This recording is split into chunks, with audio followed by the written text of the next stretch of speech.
اعوذ باللہ من الشیطان الرجیم بسم اللہ الرحمن الرحیم یا قومی انما هذه الحیاۃ الدنیا متاع وان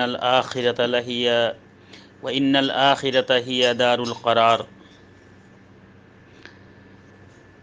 یہ سورہ غافر کی آیت نمبر 39 ہے،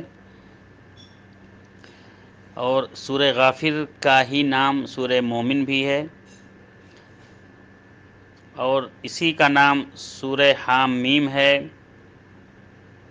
اور کچھ نسخوں میں کچھ لوگ سورۃ الطول بھی کہتے ہیں اسے۔ تو اس سورہ غافر کے بہت سے نام ہیں، اس لیے کہ بہت سے لوگ سورہ مومن دیکھ کے بہت سے قرآن میں ڈھونڈنے لگیں گے تو ان کو نہیں ملے گا، اس لیے کہ اسی طرح سے ایک سورۃ المومنون ہے، تو لوگ یہ سمجھنے لگیں گے کہ شاید یہ الٹا ہو گیا، غلط ہو گیا۔ ایسا نہیں ہے، یہ سورۃ المومن سورۃ الغافر کا سورہ غافر کا ایک دوسرا نام ہے سورۃ المومن۔ یہ بات چل رہی ہے یہاں پہ موسیٰ علیہ السلام کے قوم کی، اور موسیٰ علیہ السلام کی، جو موسیٰ علیہ السلام اپنے قوم کو سمجھا رہے تھے، تو اس سے پہلے والی آیتوں میں وہی سلسلہ چلتا آ رہا ہے۔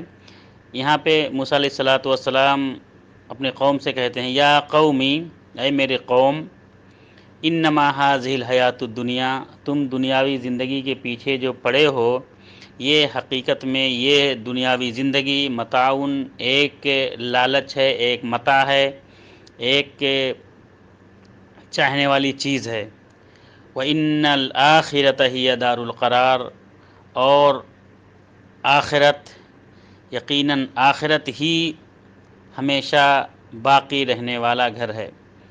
تو اس لیے تم آخرت کی فکر کرو، آخرت کے پیچھے پڑو، دنیا جو متاع الغرور ہے، دھوکے کا سامان ہے، اس کے پیچھے نہ پڑو۔